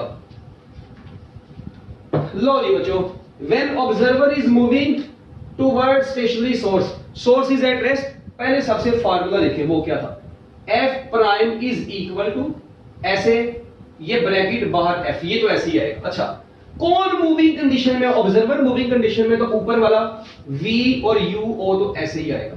अच्छा, observer is moving towards stationary source, source is at rest, so its velocity will be 0, ये पूरी चीज 0 होगी। और भाई ये डिनोमिनेटर जीरो हो गया सिर्फ, मतलब ये यूएस जीरो हो गया, सिर्फ वी बच गया। एक बात, अब रोला है कि यहां पर तो प्लस माइनस का क्या आएगा, नीचे में तो प्लस माइनस खत्म हो गया, सिर्फ वी बच गया। अब देखें बच्चों, जब ऑब्जर्वर मूव कर रहा होगा किसकी तरफ, स्टेशनरी सोर्स की तरफ, ठीक है, जरा गौर से सुनना, तो याद रखना दरमियान में यहां पर प्लस आएगा। ऑब्जर्वर मूव कर रहा होगा सोर्स की तरफ, तो बच्चों क्या आएगा, प्लस आएगा। वो प्लस क्यों आएगा उसका मैं आप लोगों को ना एक शॉर्टकट बताता हूं, डिराइव थोड़ी करना है, मैं आप लोगों को एक शॉर्टकट बताता हूं। देखें आप लोगों के पास ना क्या नाम है अपना, मैं कहता हूं एक पुलिस है और एक चोर, ठीक है, पुलिस चोर का थोड़ा सा खेल है यहां पर, और उस तरीके से आप लोग इसको अंडरस्टैंड कर सकते हैं। तो अगर मैं आप लोगों को कहता हूं जी, सपोज करते हैं मेरे पास पुलिस है यहां पर, ठीक है, पुलिस का बंदा ये, ठीक है, ये पुलिस है, ये सोर्स है, और यहां पर चोर है, ठीक है जी, यहां पर चोर है और ये ऑब्जर्वर है। ओके, अब आप लोगों ने जो चीज अंडरस्टैंड करनी है वो क्या है, आप लोग देखें कि जब ऑब्जर्वर कौन है, चोर, जब चोर पुलिस की तरफ आएगा यानी सोर्स की तरफ आएगा, तो भाईजान ये पुलिस के लिए पॉजिटिव चीज होगी, नेगेटिव, चोर खुद चल के आया तो ये उसके लिए पॉजिटिव चीज हो जाएगी। तो इसका मतलब ऑब्जर्वर खुद चल के आया तो ऑब्जर्वर की वेलोसिटी के साथ पॉजिटिव आ जाएगा, ठीक है। सोर्स तो रेस्ट पर है, ये रेस्ट पर है, नीचे यूएस जीरो हो गया है, ऑब्जर्वर इसकी तरफ खुद आ रहा है, चोर खुद ब खुद आ रहा है, तो भाई हमें क्या जरूरत है, पुलिस को क्या जरूरत है पंगे लेने की, वो खुद ब खुद आ गया तो पॉजिटिव आएगा। ओके, इसी तरह अब देखें जब चोर इससे अवे जाएगा तो देखें सोर्स रेस्ट पर ही है, तो नीचे तो वी ही आएगा, इधर एफ आएगा, इधर यूओ आएगा। अब चोर जो है ना वो पुलिस वाले से दूर जा रहा है, पुलिस वाले के लिए क्या चीज होगी, नेगेटिव चीज होगी, तो ऑब्जर्वर की वेलोसिटी के साथ नेगेटिव आ जाएगा। ये बस इस तरीके से याद रख ले इसको। इसी तरह F prime is equal to, हाँ जी, अब यहां पर क्या आएगा, अब देखिए source is moving, it means observer is at rest, U O zero हो गया, ऊपर वी आएगा, नीचे आएगा वी और साथ में आ जाएगा यूएस। अब मुझे ये बताएं, अब सोर्स मूव करेगा किसकी तरफ, ऑब्जर्वर की तरफ, source is moving towards observer, यानी सोर्स जो है वो थीफ की तरफ जाए, तो बच्चों थीफ के लिए, चोर के लिए ये नेगेटिव चीज है, ये पॉजिटिव नेगेटिव चीज है, तो बच्चों इधर क्या आ जाएगा, फिर नेगेटिव का साइन आ जाएगा। मतलब जो रेस्ट पर होगा उसके लिहाज से देख रहे हैं पॉजिटिव चीज आ रही है, नेगेटिव। जिस तरह ऑब्जर्वर मूविंग कंडीशन में था तो सोर्स के लिए ये पॉजिटिव चीज थी, जो पुलिस के लिए तो पॉजिटिव आया, पुलिस के लिए नेगेटिव थी, दूर जाना तो नेगेटिव आया। इसी तरह जब अब क्या हो रहा है, अब सोर्स जा रहा है किसकी तरफ, ऑब्जर्वर की तरफ, तो ऑब्जर्वर के लिए ये नेगेटिव चीज है, तो बच्चों क्या आ जाएगा, नेगेटिव का साइन आ जाएगा। ठीक हो गया, तो नेगेटिव का साइन आ गया। उसके बाद अगर अब चौथा case F prime is equal to V over V minus U S या वी प्लस यूएस, हमें नहीं पता। अब देखें जब सोर्स यानी जब पुलिस चोर से दूर जाएगी तो चोर खुश हो जाएगा, पॉजिटिव चीज, तो यहां पर प्लस का साइन आ जाएगा। लो बच्चों ये है आपकी बुक के टोटल 4 केस, ठीक है। अच्छा इसके बाद एक और है यहां पर, ये वाला और फिर ये वाला। चलो अब एक बात सुनो, इधर एफ आएगा इधर। अब ना ये जो केस है ना, ये आता तो नहीं है पेपर में, मगर फिर भी आप लोगों को थोड़ा सा पता होना चाहिए। जब ऑब्जर्वर बोथ मूविंग से मुराद है when source and observer both are moving toward each other, तो देखो जब दोनों एक दूसरे की तरफ आ रहे हो ना, टुवर्ड्स वाला एक ये था, एक टुवर्ड्स वाला ये, दोनों की रेशियो ले लो, तो ये वी वी से कट जाएगा, ये तो मुझे बताओ, मैंने दोनों की रेशियो ले लो, इसकी ऊपर वाली चीज और इसकी नीचे वाली चीज वो डिवाइड कर दो, तो v plus u o over v minus u s आ जाएगा। ठीक हो गया बच्चों। और इसके बाद अवे वाला, जब दोनों एक दूसरे से अवे जा रहे हो तो इसका अवे और इसका अवे, ये v माइनस यूओ और इधर क्या आ जाएगा v, ये देखो ना ये वाला v प्लस यूएस, ये लो। ठीक हो गया बच्चों। लो जी ये थे आपके डॉपलर इफेक्ट के 6 के 6 केस जो कि मैंने आप लोगों को बता दिए हैं। अब आप लोगों को कोई भी इससे रिलेटेड एमसीक्यू आएगा तो मेरा ख्याल है आप लोग एमसीक्यूज करने के काबिल हो जाएंगे। ठीक है, चलो अब मैं आप लोगों से ना इससे रिलेटेड कुछ एमसीक्यू पूछता हूं। इसका मतलब Doppler effect is applicable when there is apparent change in frequency. ठीक है, if frequency is not changing Doppler effect is not applicable. चलो अब इससे रिलेटेड एमसीक्यू कैसे आता है, मैं कहता हूं यार ये ना एक सर्कल है, ठीक है, और यहां पर अब देखना था, सुनना गौर से। अब यहां पर ना हमने क्या काम किया बच्चों, ऑब्जर्वर इधर बैठा हुआ है, ऑब्जर्वर इधर है। अब एक ट्रेन है, ठीक है जी, ऐसे ऐसे वो ट्रेन जो है ना बच्चों वो ऐसे ऐसे मूव कर रही है इस ट्रैक के ऊपर, ऐसे सर्कुलर पाथ में, ऐसे ऐसे। मुझे ये बताओ कि जब ये पोजीशन ए पर है, जब ये पोजीशन बी पर है, जब ये पोजीशन सी पर है, ये तीन पोजीशन पर है। ऑब्जर्वर यहां पर सेंटर में बैठा है, सर्कल के सेंटर में। अब ऑब्जर्वर सर्कल के सेंटर में बैठे और सोर्स इसके गिर्द गेड़े लगा रहा है। बताएं फ्रीक्वेंसी किस रीजन पर ज्यादा होगी, ए पर, बी पर या सी पर? बच्चों याद रखना, क्या इस ए का, क्या इस बी का, क्या इस सी का ऑब्जर्वर से डिस्टेंस सेम है?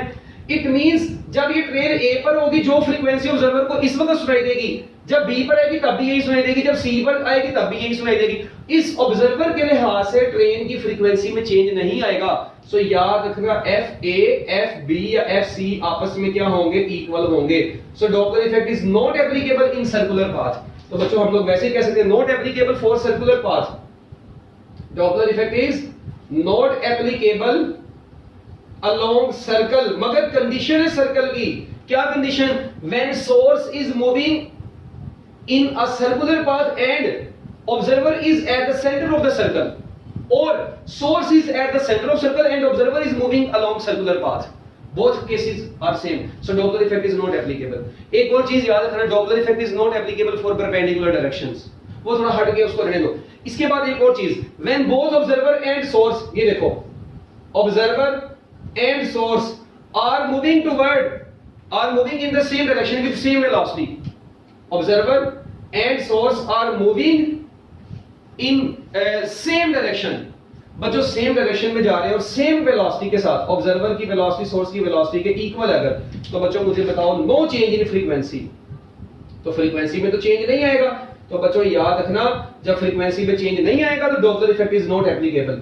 सो इसलिए क्योंकि रिलेटिव मोशन नहीं है इनके दरमियान में, there is no relative motion. ओ भाई रिलेटिव मोशन क्यों नहीं? क्योंकि दोनों की वेलोसिटी एक दूसरे के साथ सेम है। तो याद रखना, Doppler effect is not applicable, क्योंकि डॉपलर इफेक्ट की डेफिनेशन कहती है कि there should be relative motion between source and observer. So when source and observer are moving in the same direction, Doppler effect is not applicable. Okay, in circular path, ठीक है, in these cases Doppler effect is not applicable. तो बच्चों ये हैं कुछ बातें जो कि आप लोगों को Doppler effect के हवाले से पता होनी चाहिए। ठीक है, इसको जल्दी जल्दी नोट करें, मिनट लगाएं, इसके स्क्रीनशॉट लें हरी अब जल्दी, ताकि हम लोग अगली बात की तरफ चल सके। अब मैं कुछ एमसीक्यू आप लोगों से पूछता हूँ, एक दो, ठीक है, उसके बाद आगे चलते हैं फिर हम लोग। ठीक है, इसको जरा करने नोट जल्दी, मिनट लगा के।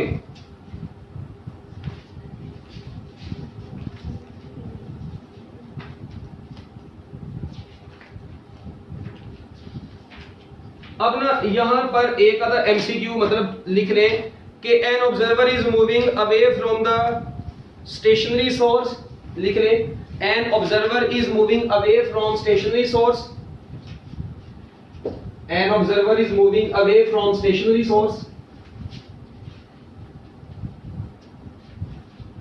an observer is moving away from stationary source, लिखते जाएं, an observer is moving away from stationary source with a speed 0.75 v, with a speed an observer is moving, ये देखें मैं डाटा लिखता हूं, observer moving away from stationary source, observer moving away from stationary source with speed 3/4v, speed of sound के 3/4 part से move कर रहा है, 3/4v। the apparent frequency observed by the observer will be, apparent frequency will be, लो जी बच्चों, apparent frequency क्या होगी? apparent frequency will become, अब ये आप लोगों के पास एक छोटा सा एमसीक्यू आ गया, observer is moving away from the stationary source with speed 3/4v, the apparent frequency will become। अब बच्चों ऑप्शन आप लोग इसके लिख लें 4f, बीटा ऑप्शन लिखें f/4, चार्ली ऑप्शन बच्चों लिख लें 4/f, और डेल्टा ऑप्शन बच्चों आप लोग लिख लें 2f। ठीक है, अब देखो मेरी बात सुनो, अब इसको कैसे करना है, एक छोटा सा मतलब अब इससे रिलेटेड कई एमसीक्यू बन सकते हैं ना। आप लोगों ने कॉन्सेप्ट सीखना क्या है, ऑब्जर्वर मूव कर रहा है एक बार, away from the stationary source move कर रहा है, ना देखो ऊपर वाला फार्मूला, ना देखो, भूल जाओगे, तुम लोगों को आता है, मैं तो डायरेक्ट तरीका बताया था, f prime is equal to f। हाँ जी, observer is moving, it means ऊपर आएगा v और u और नीचे v आ जाएगा अकेला, क्योंकि सोर्स रेस्ट पर है।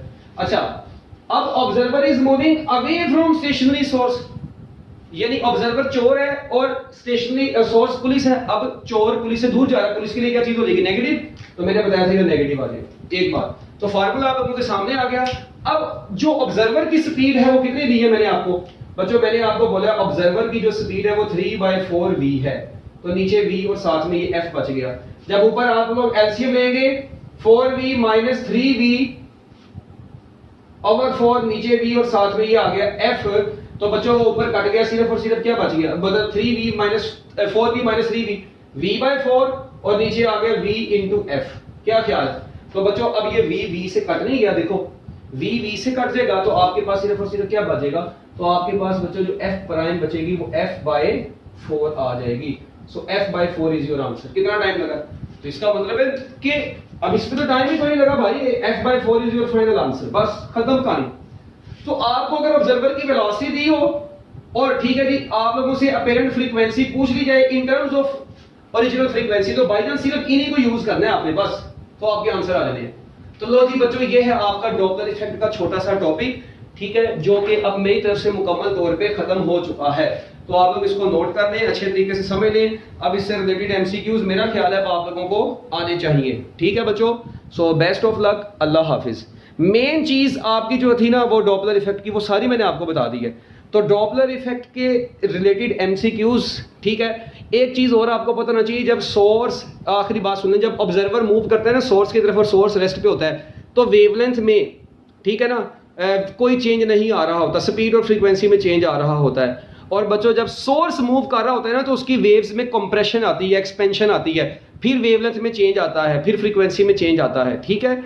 तो ये आप लोग टेक्स्ट बुक से भी पढ़ सकते हैं, बुक की लाइन ही है ये, मगर मेन कॉन्सेप्ट इसका एक सर्कुलर मोशन वाला, एक रिलेटिव मोशन वाला, एक ये एमसीक्यू और वो 6 केस, ये आपको अच्छे तरीके से आना चाहिए। और वो जो ऊपर लाइन लिखी है कि ये इन वेव्स के लिए एप्लीकेबल है, तो और भी वेव्स के लिए एप्लीकेबल है, मगर ये 3 हमारी किताब में लिखी है न्यूमेरिकल वगैरह को मिला के। ओके बच्चों, बेस्ट ऑफ लक, अल्लाह हाफिज।